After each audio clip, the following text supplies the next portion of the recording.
What's up everyone, this is Cher talking, welcome back to my channel. In today's video we'll be giving a review to the Ultra Deluxe banner that has Bertrand and Genryu Snowy. This is a different Genryu, it's not the same as Joe's Genryu, they are treated as different characters, they cannot inherit skills from each other, you have to just level up them separately. And then we also have Khalid and Madeleine. Those are platinum styles that will be added to the platinum pool later. But Genryu and Bertrand are limited. Bertrand is very powerful. He does offer some very similar setups to what you can do with Saruin, but he also has very unique things to him. Genryu is a support character more than a damage one, and he kind of clashes a little with Golden Ball. So let's start with Bertrand. Bertrand is very interesting because of his different design. He does have swords as a weapon, but he's a mage. Very similar to Polka. He will have a special weapon for his event, and he carries both heat and water elements. Actually, in the end, he also uses shadow, and you can see here for his attributes. One interesting thing is that Bertrand will mostly use intelligence, but will also use SCR for something. That's why his SCR is still pretty high. His endurance is just bad like most mages. His dexterity is not so high. He kinda needs this. And the agility is 84, pretty good for mages. Not as much as some others, but still okay. And 105% intelligence. He's already reaching higher than 100%. Some of the recent releases are kinda on this same pattern as well. His will is on 75, and he does have bonuses for will and intelligence, and it should have been agility. It does not make much sense, or even STR, because Bertrand is a character used for farming. You don't want him to take hits, you just want him to kill waves, and that's his job, at least for this version of Bertrand.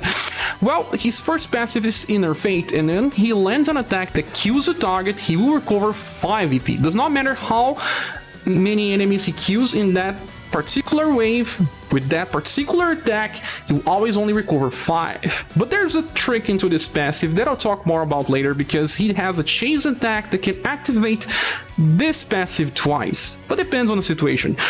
Okay, so the second passive is called Demonic Tide. On the start of a round, well, yeah, only on the start of a round, he gets a attack boost that gives him 50% increase in damage that only lasts for 1 turn. So yeah, this guy is made for farming. And also increases his intelligence by 20%. This is changed from JP. JP, he only had 25% increase in damage and 25% guard up. And it didn't make sense since, yeah, you would not be using him to receive damage at all. Just killing waves and waves. And it just increases damage potential by a lot compared to JP, because there it's just 25, here we have 50 and above to intelligence. For the 5 is the same, only giving him 20%, but at least that is on all time. So what we have is 70% in 1 turn, 20% after that, 1 buff on the start of a round, and the chance to recover 5 EP when he kills. That's a very unique setup. For our skills we have Wind. This one is a very interesting skill that just does not use BP and avoids having to use normal attack. He just deals shadow and heat damage. That's pretty okay, and if you are using buffers you see that the damage is not bad. It's just like Rock Bouquet skill number 1 for her Global Wax version. But this one doesn't have a special effect, she can even stun. Okay, second passive is called Twilight Fall. It's a double S power, but not the weak part of double S, kind of on the middle, and has heat and shadow damage. It's indirect, it's a spell, and has a chance to instant kill targets. In JP there was nothing like this, so this makes Bertrand a very good instant killer. Why, let me tell you, his intelligence is pretty high, very high, and he can be used even on the agility slot for Rainbow Rangers. With the Demonic Tide buff to his intelligence, he will be able to instant kill targets in farming, especially on Conquest. Let's say on Conquest there are 2 waves and the first and second enemy are instant killable. He will be able to kill them because he gets 5 EP back, so Twilight Fall will always be available. You get 3 by a turn and 5 by killing, you always have Twilight Fall available as long as you kill. His intelligence is high, meaning that he does not need to stay on an increased intelligence slot. That's very good. He's just competing against Dark on this. This is exclusive to Global. Okay, the damage is good, and when he instant kill it's nice, but it's just an added effect. 8 PP is not a bad cost at all. So what we have is a setup that uses Twilight Fall on turn 1 and then just keep using Wind and back to Twilight Fall again. Then the last skill is called Dry Slot. This one is a fast attack, AoE with cold and shadow damage, 8 power, 13 VP. So you cannot use this on turn 1, only on turn 2, but there's a catch. He follows up with the skill called Nocturnal Chase. This one is a sword skill, so it will use his STR instead of his intelligence. It's not as high, but still not that bad. And in JP it was only double S power, now it is triple S power. So this makes this skill very powerful. It's a little different this time, it's Slash and Shadow instead of Cold and Shadow. So the only thing that stays is the Shadow element. Sometimes the Chase will only kill that large enemy that didn't die for the Dry Slot AoE part. Now what about Dry Slot damage potential? Well, the first hit is intelligence based, so if you're using him on an intelligence position of Rainbow Rangers, the damage will be very good. But Nocturnal Chase will follow up by using his STR and will not have the formation bonus. Although the damage is pretty high nonetheless, this limits him a little. He can use other formations like, let's say, the Sigmoid form that just increases both STR and intelligence, but those formation only increases 25 of both.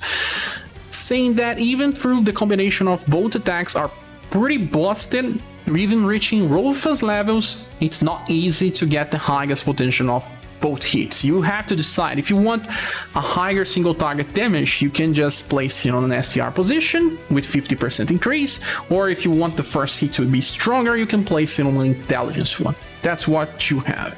Now let's talk about the possibilities of the skill. There are plenty of turn 2 AoE fast attackers in the game. Some of them are harder to use than others. We did get Saruin's Demise attack that it's S power that also has Shadow. The good thing is that Saruin also buffs Bertrand and it can be used together if you are willing to summon for Bertrand. Well, if you are facing a wave that has plenty of small enemies and one giant enemy, Bertrand will do better than Saruin, because look what can happen in this situation. He can kill the first small enemies with Dry Slot, leaving the large enemy still alive, and he will just kill the large enemy with Nocturnal Chase. If this happens, he will get 10 BP back. Yes, because it will trigger Innervate twice. He will have 13 BP again on the next turn, allowing him to use Dry Slot again against AoEs. We follow you up again with Nocturnal Chase. But this is not something that will happen all the time, guys. This is a very unique setup that will work in unique waves. So most of the time Saruin beats him. But we're comparing their passives together, they will do similar damage. With Saruin winning by a small margin, Dry Slot is also pretty powerful.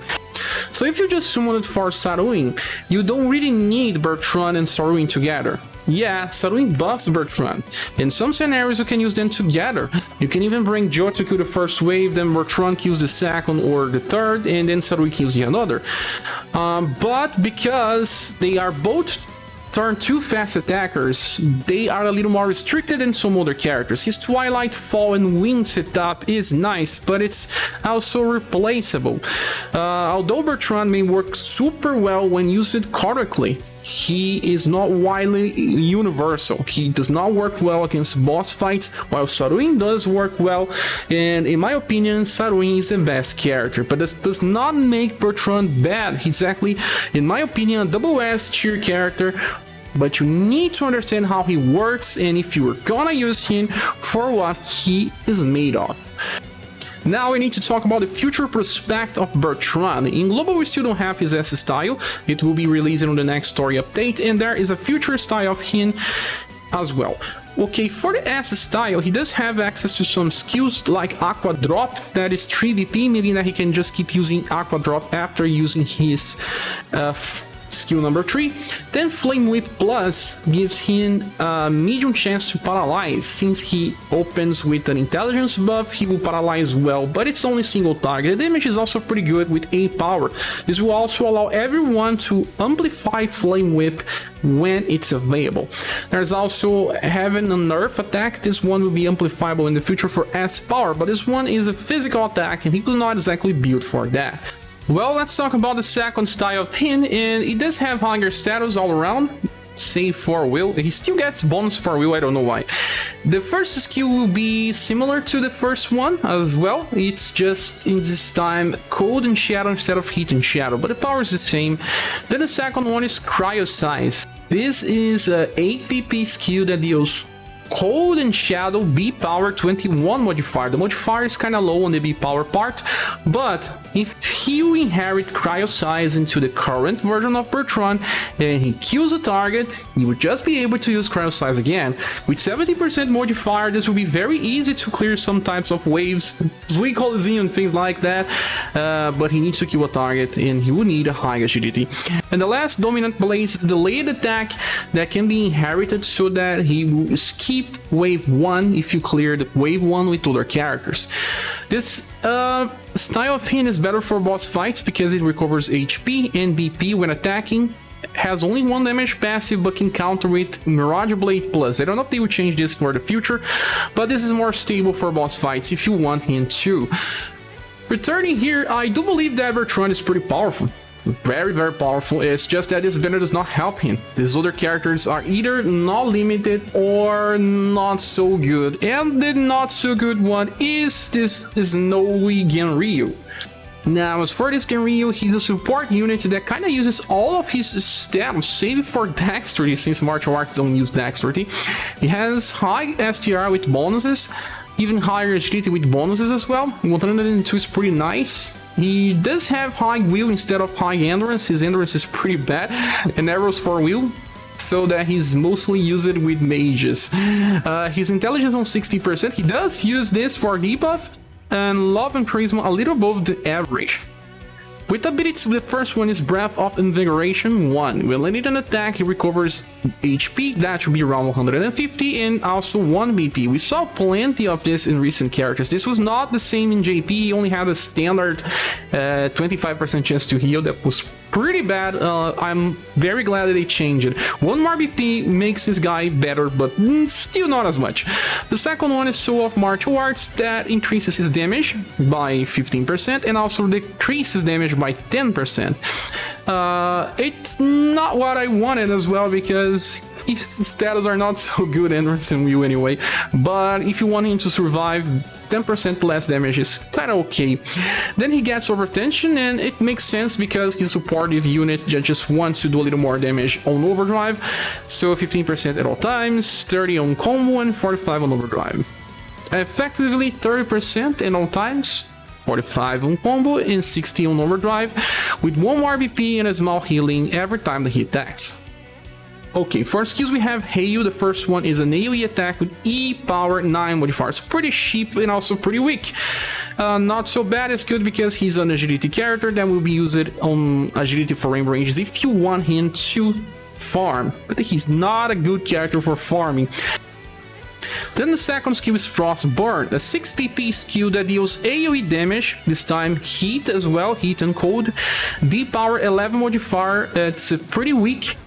And then it recovers all surviving allies HP by around 150. Well, because now we get 1 BP when we attack, essentially giving him a 4 BP cycle, you can use Frostburn more times. But is it really enough to save you from some challenges? Maybe not, because he also wants to use skill number 3, so you have to decide if you want to use a heal or something else. It doesn't work so well, in my opinion, and we kind of need a cheaper version of this cheap AoE healing to make this better. In the future, we'll get a new formation called Gimbal that heals everyone by the same values. It also buffs love and charisma, so depending on the future, getting many characters that can heal, even if just a few, will work better since there are plenty of healings, but just that 150 AoE heal will not save you in any boss fight. Then the last skill is Nocturne Trail. This is a 9 BP skill that uses both blunt and cold damage. Not so strong, but you can use this more often because of the Breath of Invigoration passive, and this will give a medium defense boost to everyone. There's a good thing about this defense boost stance, and it's just that looking by the other styles that can have access to this, it stacks. We can talk about Father. Father has this attack called Great Adventure, and he will just give himself a defense boost stance 3 times. So, in his case, his small effect is 15%, and it just does not stack as you think. It's multiplicative and not additive, but you can try to, well, combo Genryu with another character that has similar. That is Nawal's daughter. She has a defense enhancement here, and in her case is 15%, and you can just stack this with Genryu. I myself don't know where you will need this, because we have Golden Ball and she can do 35% decrease in damage by herself with Shrine Dance, and by having Painful Lesson she may trigger this enough so that you can use it every 2 times. She also buffs Endurance, meaning that she may be better by herself. And there's also have some more another skill that heals everyone, so she's just a competition to Genryu, and in my opinion the better character when compared to him. But there's a little more into Genryu, and I'll talk about it by looking on his inheritance. There is a nest style that you'll be able to get in the event that has a cleanse spell that's free. You can cleanse anyone as much as you want, does not use LP and does not use BP. For particular fights may be helpful. Then White Breath, this is intelligence debuff attack with C power, 20 modifier, cold damage. His intelligence is not that high, it's 60% only, so if you are planning on using this, bring a buffer to increase his intelligence or he will just fail. The good part is that he can use that every time since he just gets 4 BP. Then we have Hybrid Breath. This is the same skill as the first Genryu, that is Heat and Cold, a power 31 modifier. Not so bad, but he's not exactly a damage dealer with only 30% passive. He just works when you want him to do damage. But if you are on overdrive, maybe you are better off just using Northern Trail and getting that defense boost stance back. Okay, so Genryu is not a good character in my opinion when competing against other premium styles. Is he useful? Well, if you get him, you can make use of him. But when competing against Golden Ball, that's a character that some people will have, he does not offer more value. So he becomes skippable for me. Sadly, that's true. He does not work well in farming, and in boss fights you just have better options. Is he bad? No, but easy to skip. I'll be giving him an S grade in my tier list. Now it's time to talk about Madeleine, and this is the first platinum style of her. All the very first 3 styles here are limited. This one is platinum, and then we have 2 other styles from story. There are some inheritance options here, but first of all, she does have good STR, only losing to the latest one. With 93% STR, not so bad. Then her endurance is bad like always. Her dexterity is even higher than the limited versions. Her agility is the highest one with the platinum. Her intelligence suffers, but well, you don't need intelligence with this one. Will is higher than the past ones, and that's it. You don't need love and charisma so much.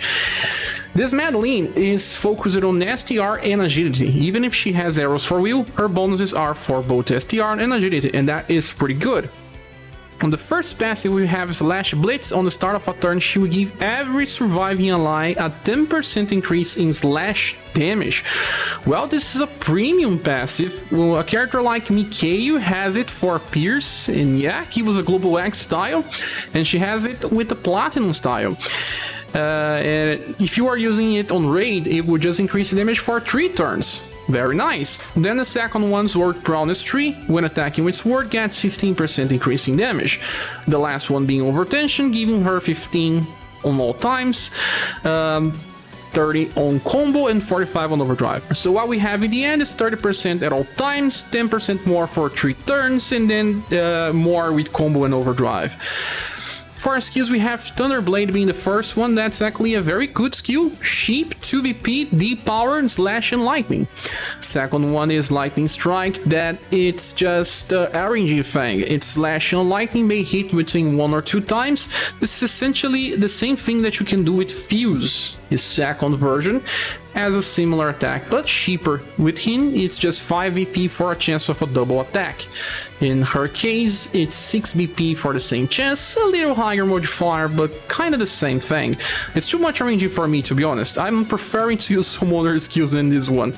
Then we have the last skill, Demi-Lune Burst. This skill by itself was released in the game before with Khalid, the latest Khalid.